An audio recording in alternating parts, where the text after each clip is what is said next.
BJP MP Raghunandan Rao Gajwel ప్రభుత్వ ఆసుపత్రిని ఆకస్మికంగా తనిఖీ చేశారు. ఆసుపత్రిలోని పలు విభాగాలను పరిశీలించిన ఆయన ఆసుపత్రి నిర్వహణ, డెవలప్మెంట్ సొసైటీ వ్యవహారాలపై ఆరా తీశారు.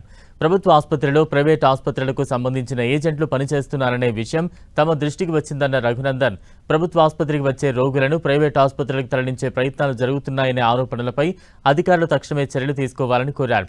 అలాగే ఆసుపత్రి డెవలప్మెంట్ సొసైటీ కమిటీ వ్యవహారాల్లోనూ అవకతవకలు జరుగుతున్నాయని ఆరోపించారు. ఈ అంశంపై కలెక్టర్, డిఎంహెచ్ఓలకు పలుమార్లు ఫిర్యాదు చేసినా చర్యలు తీసుకోకపోవడంపై అసంతృప్తి వ్యక్తం చేశారు. ప్రభుత్వ ఆసుపత్రిలో ఇలాంటి వ్యవహారాలను సహించేది లేదని స్పష్టం చేశారు.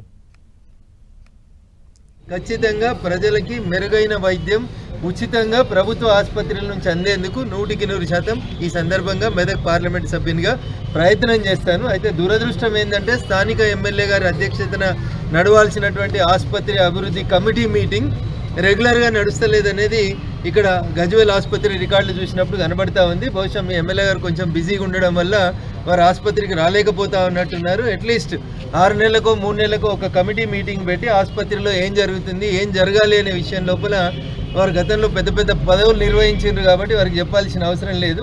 ఆసుపత్రి విషయం లోపల కనీసం ఒక మీటింగ్ నిర్వహిస్తే బాగుంటుంది అనేది నేను గజ్వేల్ ఎమ్మెల్యే గారికి చేస్తున్నటువంటి